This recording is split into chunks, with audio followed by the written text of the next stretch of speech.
It's my pleasure to welcome you tonight to Hopewell Reformed Church. I would like to just explain why I wrote this paper. I belong to what is called the Wednesday Club, and for a membership in this club, you have to agree to write a paper once a year. For 25 years, I did this. After you're in it for 25 years, you don't have to do it anymore. All you do is go and... I think they feel they've heard enough of you, and all you do then is just go and eat and have a good time. So anyway, this was done for the Wednesday Club. The Wednesday Club is celebrating their 100th birthday this year, and this club has been in continuous operation all that time. It started in Fishkill Plains and Hopewell, and it is only 25 people because that's all that can meet in the homes. But it is a fun thing, and I enjoy it very much. Anyway, I wrote on Hopewell Junction in 1923. The year is 1923. As my story unfolds, I am a young girl who has spent the first 10 years of her life living happy. Now, I know you all have figured out how old I am, but I'd like you to know right now that you are wrong. I really am only 78. I mean 88. I mean 87. But you all think I'm 88. But my birthday is not until October. So don't push me. All right. I've been living happy and contented in the village of Hopewell Junction, so called because of the junction of two railroad lines, the Central New England and the New York, New Haven, and Hartford. It is a busy and important railroad town with a smattering of small businesses and farms. It is my world. I really know little of any other. To me, it is an exciting place with all of its many big black trains, the clatter of the wheels on the tracks, the steam, the whistles. I wasn't concerned with the soot from these engines, which caused despair for my mother as she surveyed the wash on the line. Nor did I have any fear of the occasional hobos who rode the rails when they stopped at the house and asked for work in exchange for a meal. The unpainted buildings of the town did not appear unattractive to me.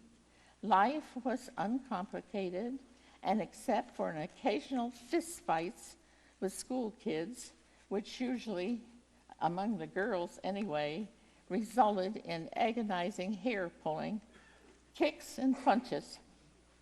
We swam at Larry's Creek in the summer, ice skated at Borden's Pond in the winter, and we sledded on any hill we could find, even in the roads, as there was little traffic.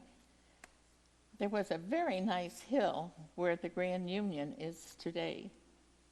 If we could extend our ride by going through someone's yard, we did that.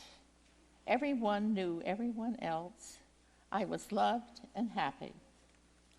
On this day, in the year 1923, I leave my house to stop down the walk, pausing at its end to await the arrival of my friends, Ruth, Lee, and Marie.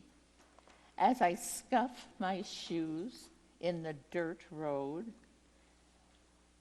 my gaze goes across the street to the farmhouse of my grandmother, now the McCool Funeral Home, where I see my mother and my aunt and my grandmother sitting on the front porch enjoying the customary afternoon chat.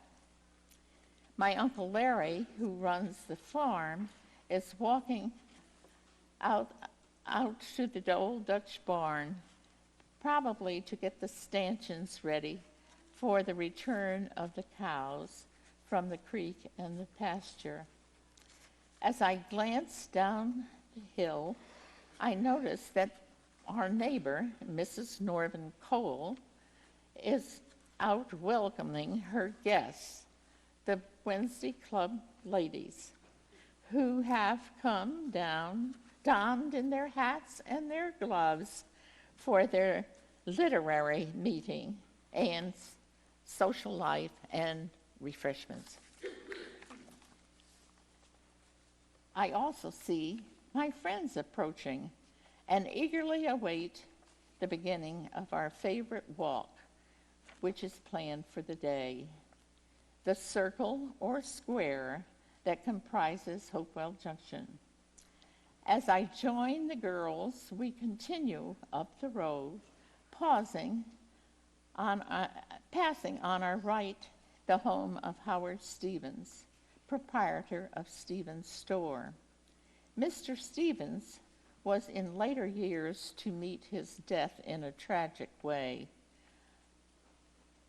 It was the 4th of July, and he and Mrs. Stevens had gone fishing, where he apparently suffered a heart attack, fell out of the boat, and drowned in a few feet of water. Next to the Stevens house was an old orchard belonging to our farm, which contained a few old apple trees. Those trees produced very early yellow apples that were such a treat after the drought of the winter and summer with no apples. The trees were also good for climbing. Beyond the orchard was Coleman's Red Onion Hotel and Bar. Red because that was its color, onion, I know not why. The house burned in later years, the cause unknown, but many a fire was caused by embers flying from the engines. It was a marvel of the time that Mrs. Coleman's diamond ring was found in the ashes. As we approach the railroad track, we are stopped by Mr. Wenzel, who is the guardian of the tracks. He has come out of his little shed with a paddle with the word stop on one side showing, and the opposite side reads go, which he exhibits when the track is clear. Some days we argue with this man, saying that we can beat that train that's coming, be it known that if one got stuck by one of these long freight trains, it could be a lengthy wait, as there were many cars on the freights, sometimes numbering over 100, with an extra engine in the rear or a double engine in the front to help either push or pull the train over a falling mountain. Today, as usual, we wave to the engineer in the engine and again to the flagman in the caboose. We also have to wait for a little hand car which was being pumped along the tracks by the workmen who prepared the switches and so forth. Safely across the rails, we note a railroad freight building, and next to it, Cupetz's lunchroom, which we rarely enter. The large building across the street we gave wide berth to, fearing we might meet up with someone who had been in the bar. It was a hotel, it was a hotel also, run by Mr. Foxy Turner and assisted by his maiden daughter, Annie. Little did we realize that Annie would, during the World War II, keep a jar on the counter urging donations for the soldiers. Not a boy from Hopewell who was in the service failed to receive a gift of cigarettes, candy, and sundries from her. We now turn to the right, glancing as we do so at the firehouse located on the corner. It has a large iron ring mounted outside, which is struck to announce a fire. The train whistles also blow special warnings to announcing that there is a fire too, perhaps one long and two short toots. To find the exact location of a fire was a very simple thing to do. All you had to do was to ring up Central, who was the operator. We called her Central.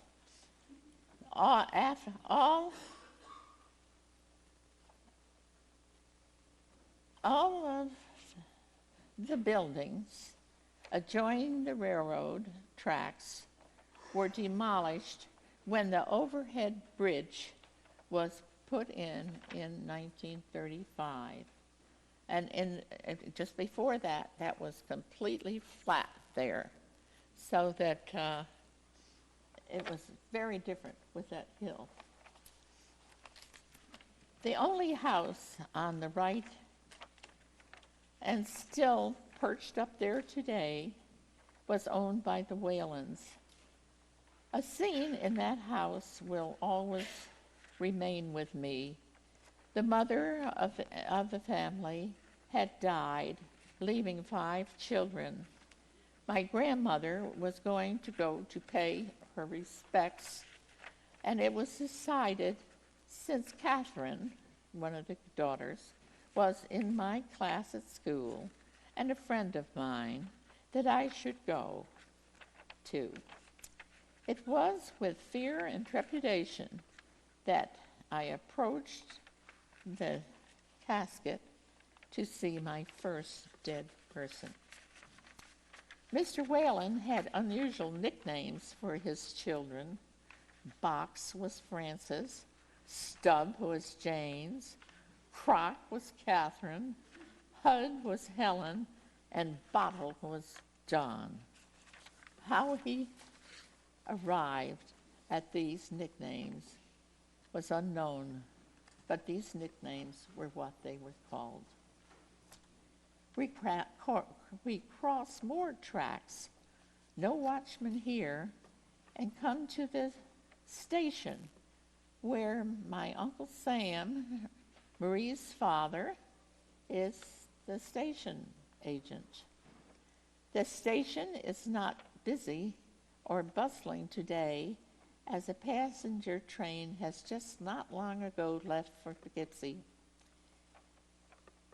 We snoop around a bit, checking the rows of tickets, the ladies' room, and avoid the spittoons.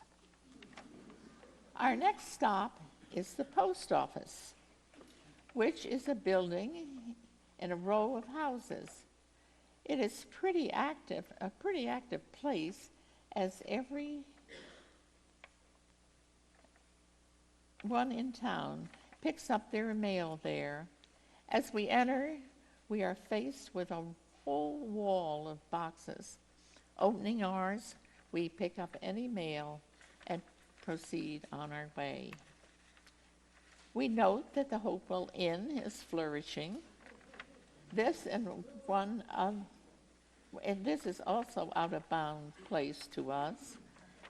Directly across is Borden's Creamery, where Ruth and Lee's father works. So we are welcome there.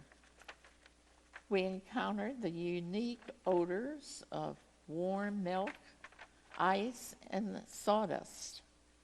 We are happy to receive a sliver of ice to munch on as we proceed on our way. We stop across the street at the Stevens store to pick up a loaf of bread, which my mother has requested. Mr. Stevens is busy filling orders to be delivered. Orders he has solicited by a personal call on the telephone. The store is rather dark inside, with oiled wooden floors, dark walls and counters. It's no supermarket. There is a lot of merchandise, though, in the store. On one side is the food market. Canned goods, eggs, butter, bread. The other side is the clothing, including shoes and arctics and boots. Across the road again, we go to check out the feed and cold plant of my grandfather. He has died the year before, but I can still visualize him seated at the roll-top desk, working on his accounts, a pipe in his mouth. The bin of feed and seed are fun to run your hands through, and the big wooden scale outside, flush with the ground, so that the wagons and trucks with their coal can be pulled up on it and be weighed, is one of life's marvels to me, since the weight registry is inside the office. I puff up with pride that my grandfather has such a wonderful invention. Passing the sheds and the duck pond, we come to Burtis's Hotel and Basement Bar. There is a pathway between the buildings and the pond, which leads to another pond, which is where Borden's Creamery gets their ice in the winter. We never asked permission to cut through Burtis's yard. It seemed to be a long-standing tradition, the same as flying through Bates' yard on Orchard Street on a sled, sliding under the fence and ending up in the Wintermute's yard. Adults were kind and generous to us, and we were pretty good and well-behaved children, except perhaps at Halloween, when a privy at the schoolyard was usually upset. Our good behavior was in part due to everyone knowing everyone who you were, and the fact that anything that you did wrong could easily be reported to your parents. Crossing the tracks for the fourth time, we hear no whistle announcing a train. The roundhouse is off on the left. We don't usually go there. The big, noisy engines are too intimidating, and perhaps we aren't receiving too great a welcome from the workmen, because the roundhouse was the train's hospital. We do stop at Mr. Grumbly's store, however, where we have the change from the bread to spren. Mr. Grumbly was a bachelor of undisclosed age, somewhat of a recluse. He wore a wig held on by rubber bands cut from an inner tube. He had an ice cream fountain in the store with typical ice cream tables and chairs. He also sold magazines and newspapers. In the front of the store was a wonderful counter of penny candy. If I had a nickel to spend, it invariably went for a roll of Necco wafers. I especially liked the chocolate ones and always hoped it would be my turn when one of those appeared. There also was a gasoline tank outside this store. Mary Heaney upset it one time, and someone else got on fire when a lighted match was thrown into a pool of spilled gas. Mr. Grumbly saved his pennies, dumping them in a room upstairs. When he died, there were hundreds of pennies in the room. A barber shop was housed in the rear addition of the store and had its own entrance. Mr. Grumbly also had a grocery store built next door. At the time of our walk, it housed the King's Market, our first chain store. It was followed later by the Schaefer store in 1927, run by Mr. and Mrs. McKeel. She is now Lula Knickerbocker. Her children, Louis McKeel and Myra Ross, all three are still living in Hopewell. Sadly, that is not true anymore. None of them are living. The tiny building across the way, and that's that little teeny house, was perhaps a barber shop or maybe a shoe repair shop. We didn't stop there, so we don't know what was there. Ahead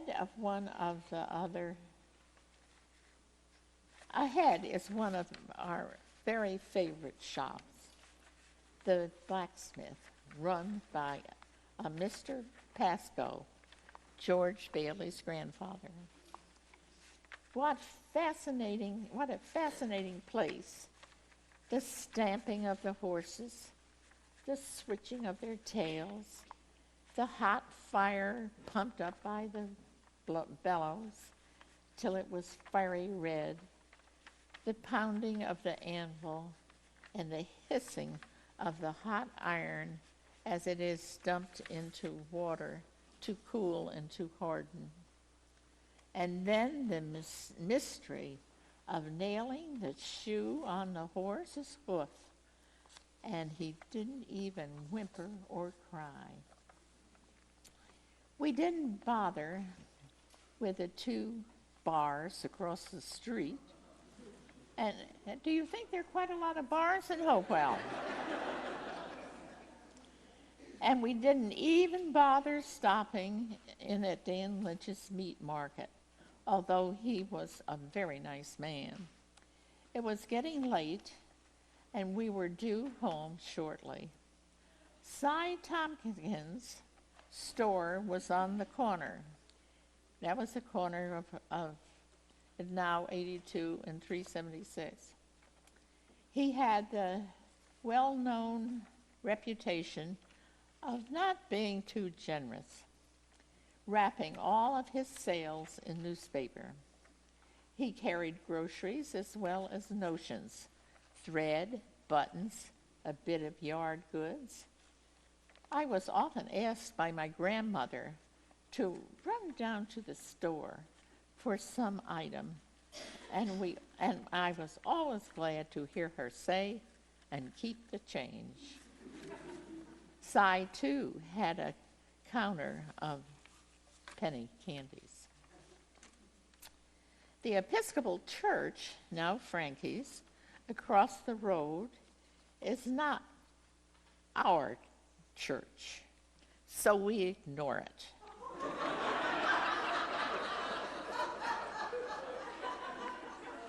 But the Emmeline Hall, now owned by the Dutch Reformed Church, is a familiar spot, and being our denomination. There is a supper planned for that night in the basement, which houses the dining room and the kitchen. Ladies are bustling around, setting the tables. The upstairs of the hall is used for various activities: Sunday night church services, silent movies with Mr. Mills playing the piano, basketball games, plus Christmas programs and so forth. When, in addition, a long room and a stage and a kitchen was put on the church, Emmeline Hall was sold to the Catholic Church. We passed the parsonage, and this was the parsonage for the Dutch Church, which is right next to what is the antique shop now there. And that was where the Frys lived when they first came here. And Mrs. Fry just loved that house.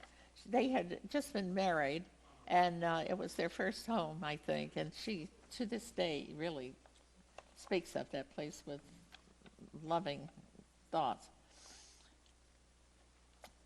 As we pass the parsonage, Mrs. Cole's Wednesday Club friends seem to be leaving. In fact, some are having to wait for Uncle Larry's cows to journey up from the road from the pasture to the lane, and eventually the barn. It is often my chore to lend a hand at guiding the cows, or to stop the traffic. Of course, stopping the traffic was a big deal. There were probably one or two cars lined up. It's kind of different today. I would hate to do that. I'd leave the girls at Marie's house, which is across from Mrs. Cole's, and proceed on home. It is almost time for supper. I hope we will have fried potatoes. I sure love potatoes. So this was Hopewell Junction in 1923, and to me, it was just like Lake Wobegon, where, quote, all the men are smart, all the women good-looking, and all the children are above average. And I ended this with a thank you to George Bailey, Myra and Bill Ross, Mary Heaney, Marie Lesher, for sharing their memories with me. And I, at this time, would like to thank Tracy Shankman for copying this paper for me in this lovely big print, which I seem to be having still trouble reading. But I do thank you, Tracy, very much. Tracy is a member of this church, and I didn't know her at all, and she just said, I'll make that bigger for you, and she did a nice job. I thank you. Now, George, but I forgot to say, if anybody had any questions about your pictures, to interrupt at any time. Sorry about that. But I also thought of, Taylor breathing down my neck here about getting this done in time. So there you are.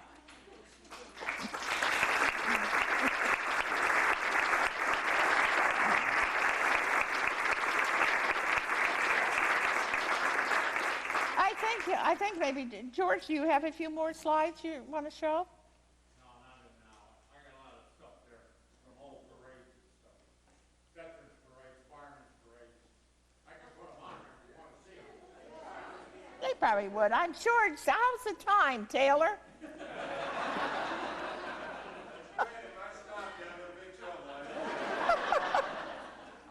You seem to be jumping out the door there in a hurry.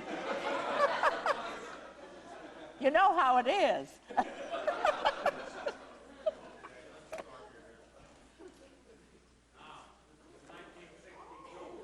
This is behind the railroad station in Hopewell. They had to jump the track there, a freight train. I went around over there and took 4 pictures of them.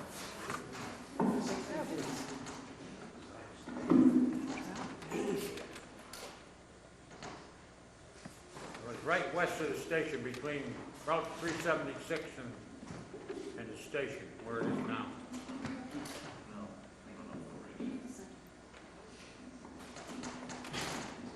Now, this is 1949, the 100th anniversary of the town of East Fishkill.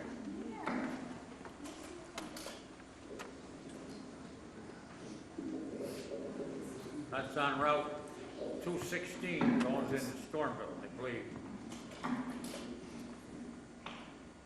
Those wonderful cars. Oh my goodness. There's some of the Gold Star mothers from World War II.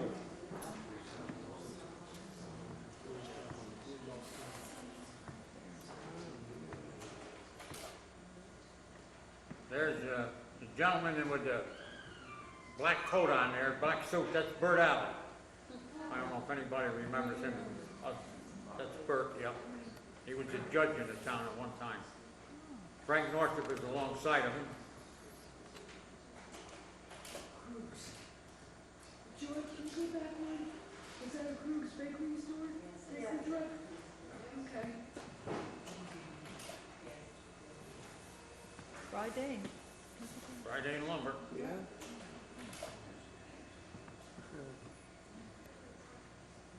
Had a traffic jam going into Stormville. There's the old Model T. Harry Simpson is on there, and Ananias Tompkins. That's Jandel Miller's grandfather. Bertha Hopkins' husband. Oh gosh.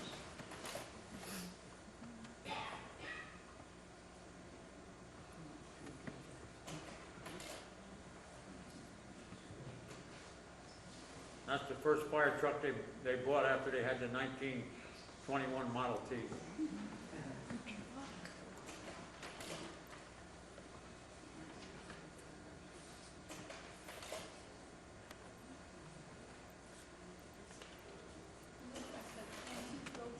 That's the Word of Kill Rod and Gun Club, Harry Marsh.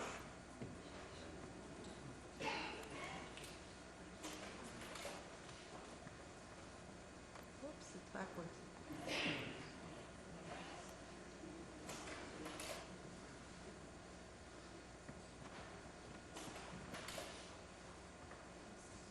Hillside Lake Community Club.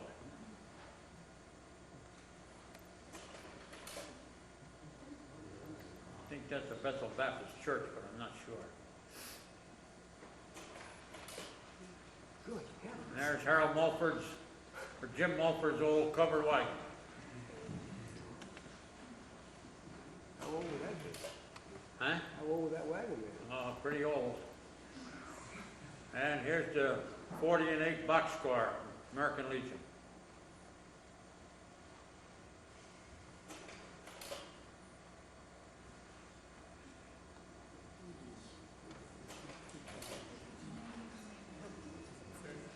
How cute they Wikipedia. have a boat. Bethel Baptist Church. They've got an organ on there. Yeah.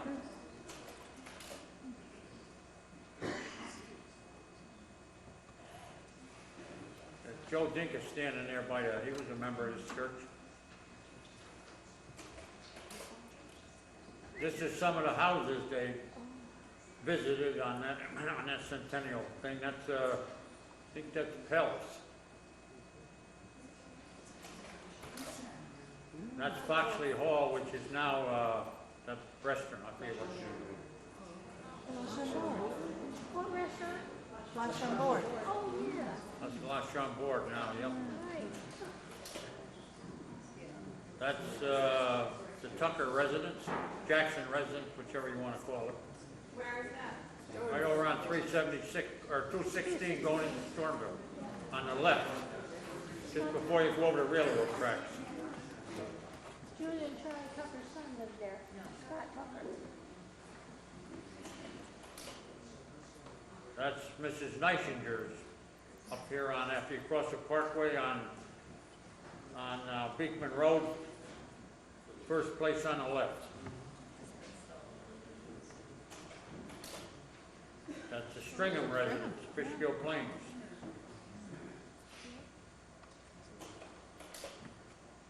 No, I don't know who that is, which I can't remember who that is. I think that's Bannon Morse. I don't know, I'm not sure. That's a big picture. Oh, maybe it's Stonehouse.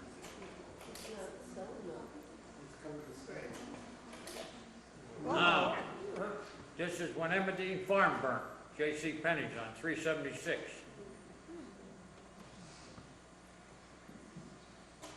What year was that, George? 1951, I think.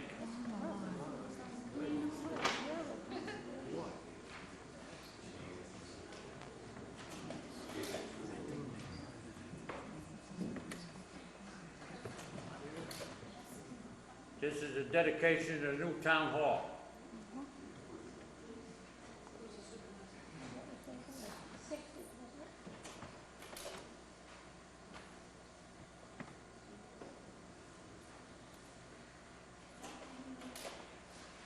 And this is some of the firemen's and veterans parades after World War II.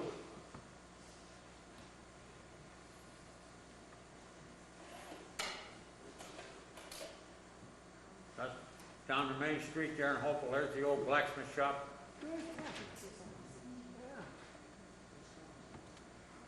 House after the blacksmith shop has been torn down. That's a parking lot in there. And the next one was the Schaefer store, and then the following one was Frank Grumble's. And this is where the old Veterans Memorial was after the war, right where the Gulf gas station is on 376 and 82. Would they move the memorial? We couldn't keep that board, and we had to paint it, and everything would rot out. Had to keep painting the names, so they decided to move it up to where it is on the intersection down here.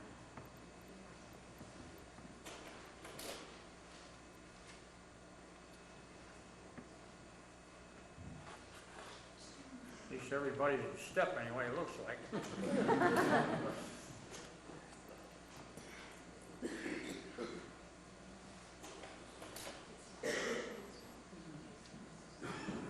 That's Lynn Nestler with two little kids, two little girls.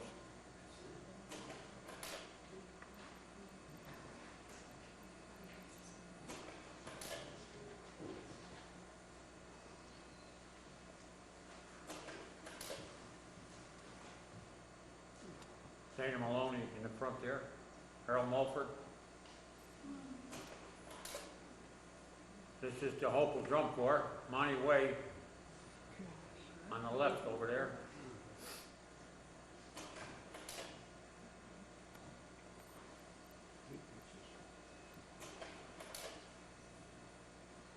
Used to have some big parades in town.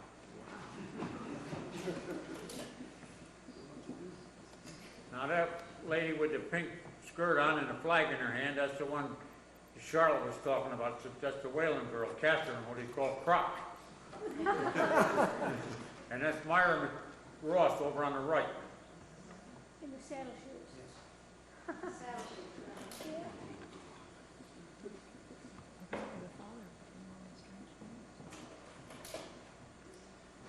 And there's Malcolm Ross and now I think it's Bernie Cipher with the old Model T. That's when he moved had the parade and he ended up at the memorial down here on the intersection.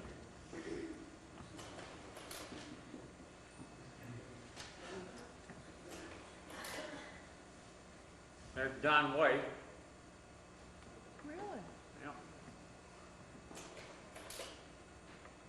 And there's now Mrs. Alley, Mrs. Storm, Charlotte's mother. Which one is Charlotte's? Charlotte's mother, right front.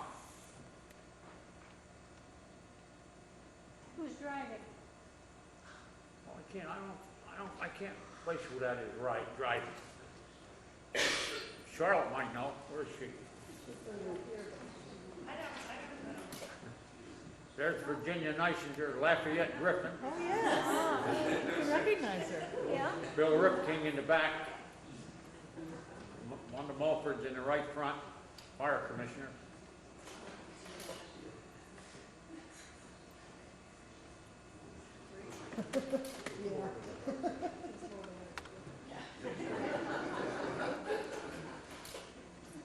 There's Dr. A.I. White on the left in his naval uniform.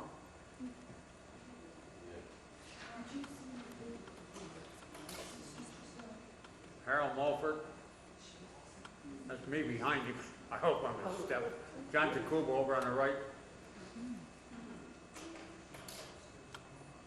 Bill Ross leading the firemen on the left there. This is the old memorial down where the golf station is. Whoops. Uh-oh.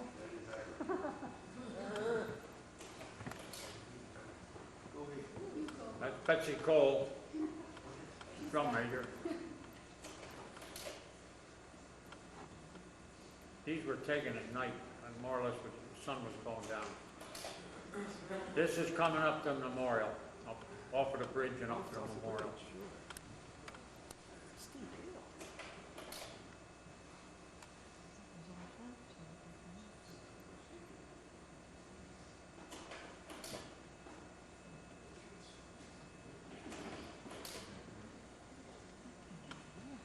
That's the Reverend Bernort standing up there Which with one? a light suit on.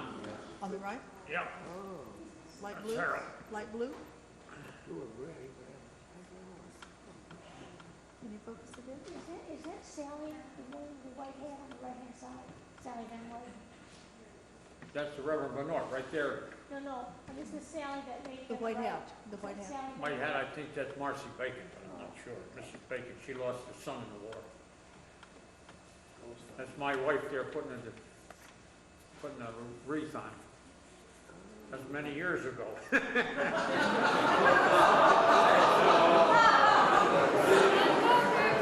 you focus? I'm in trouble. I'm in trouble.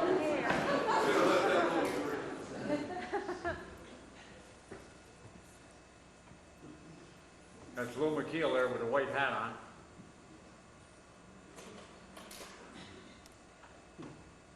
There's the Reverend Bernard there. That's when we moved the memorial up from down by the gas station. That's a tamarack tree we had skinned down, shaved down, and made for a telephone pole. Or for a flagpole.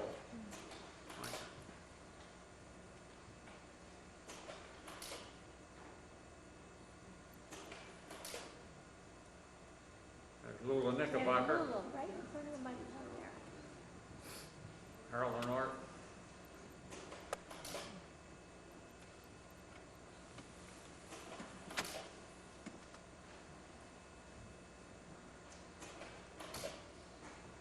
This,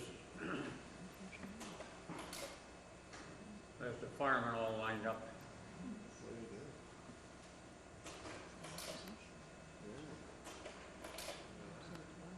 Now, this is at the old firehouse on Church Street. Installation of officers, I believe. That's Bill Ripking there, Steve Lent, Pete Dorn, George Kershaw, Steve Farfaroe, Oh, Lil Farfar. Elton Bailey.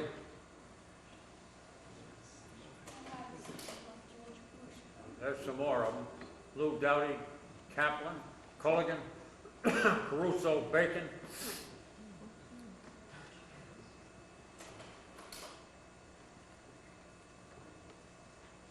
And that's Joe Hausner Award, Monty Way, Kenny McCune, and Harold Quackenbush.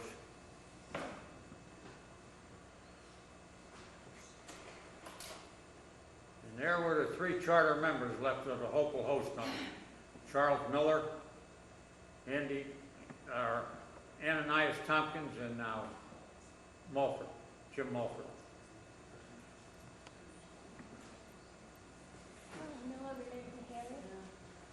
well, Charlie Miller there on the left is Jan Dell's, now, is Dennis's now grandfather, Dennis. and that's Jan Dell's father in the center.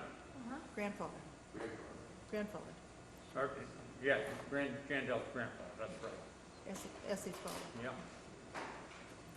This is the old community center for the recreation. Frank Northup, Mary Heaney, and Mrs. Whitcall, I believe.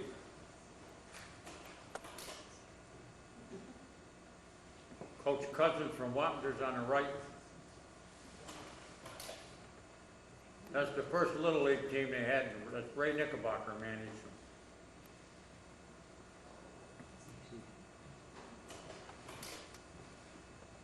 That's Jim Culligan and Malcolm Ross.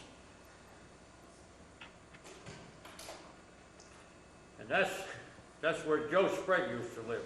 And I took that and I call that McCool's Hotel.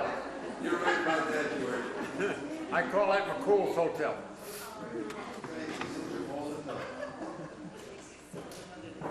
There's the old Model T. That's Milk Growth, and now the dedication of the Stormville Firehouse, I believe.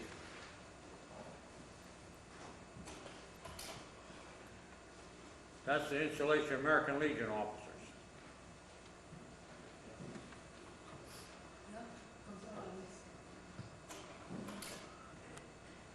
There's Lawrence Russell, Harold Van Norton, and me.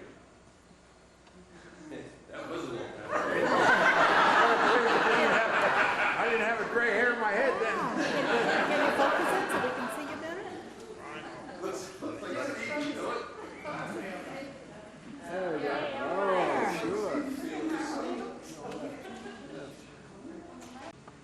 That's it, I believe. Thank you.